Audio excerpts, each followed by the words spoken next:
Hello, professional school counselors.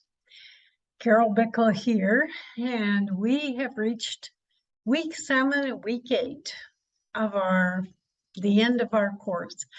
I'm going to do a combined video for you because I know some of you will be working ahead. But before we get started on week 7 and week 8, I wanted to finish up week 5 and 6. I appreciate your patience and your prayers and concerns. I am doing much better. Our house is back to normal almost, and I get my cast next week. So with that being said, let's keep moving. First of all, in week 5, I was hoping to put together for you a list of resources.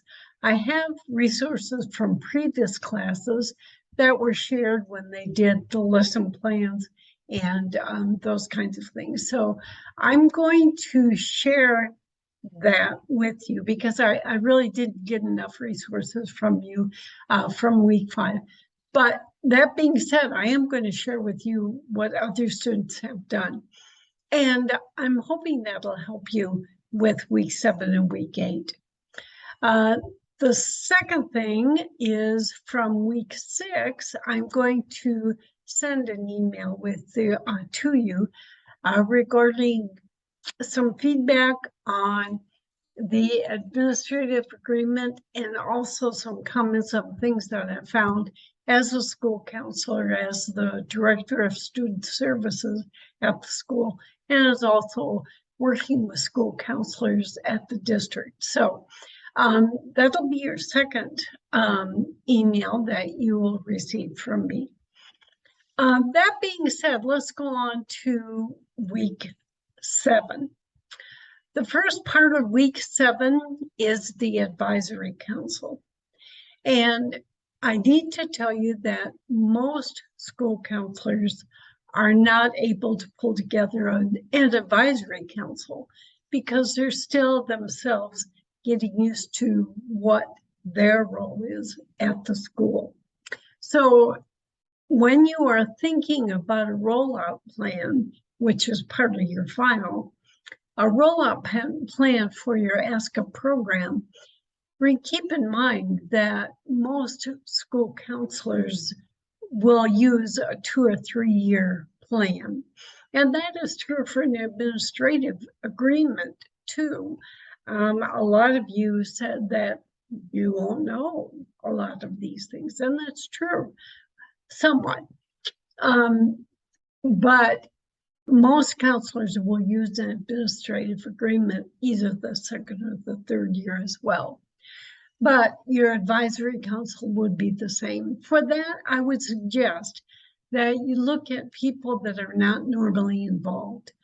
At school level, it's kind of uncanny that many of the parents that are involved are the same parents that are on PTA, they're on some of the athletic clubs and sponsors and programs, they're involved with band, they are any activity that's happening at the school. Many times you'll see the same group of people.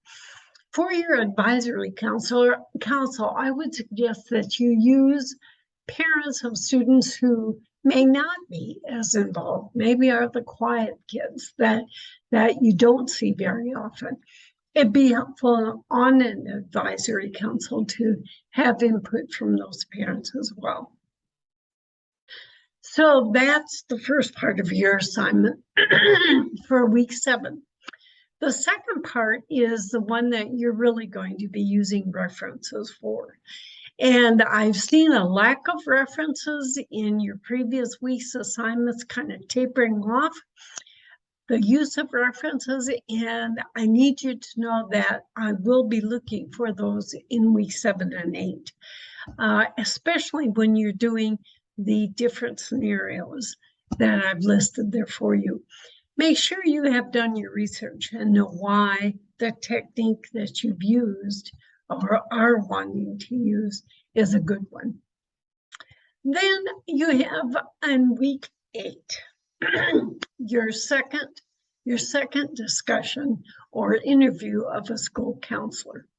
I hope you found the first one enlightening. Most students do, because they feel like they've got a good insight on what a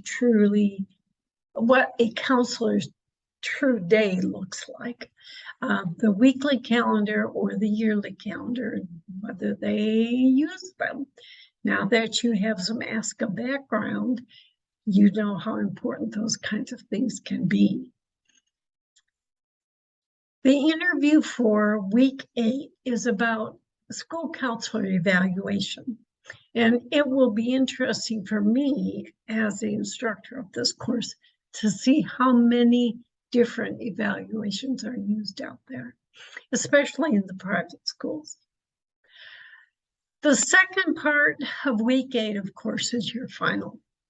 And that is where the third email comes in for me. I'm going to send you an example of a student's final that was done in the past. Please do not copy the exact format that this student uses. This is just to give you an idea. There is a category in the final that talks about how your final will look.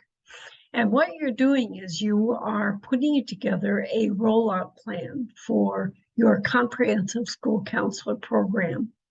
You're using all the different aspects of the ASCA program, as many of them as you can, and you're going to put them together either as a slideshow or as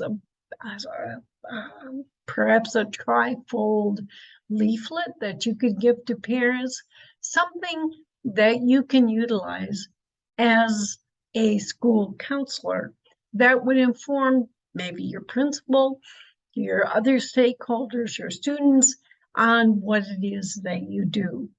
And of course, your own information, contact information. So keep that in mind. I'm going to send you a student's work that was previously done. And as I said, use that as an idea reference.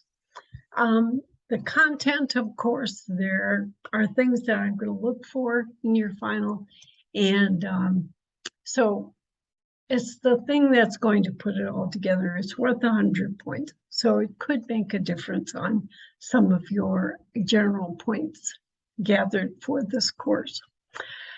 That being said, I'm going to wish you all the best. It has been a blessing to work with you through this course. I know that you're going to be fine counselors. There's some of you that have maybe a little more areas of growth than others. And it was just fun to read what it is. You're a great group of students, and I know that the potential to be a great counselor. And this is this occupation that I feel has a real ministry to it and a real calling. Our students really need the emotional, academic, and social, personal, career support. Thank you very much, and God's blessings to you.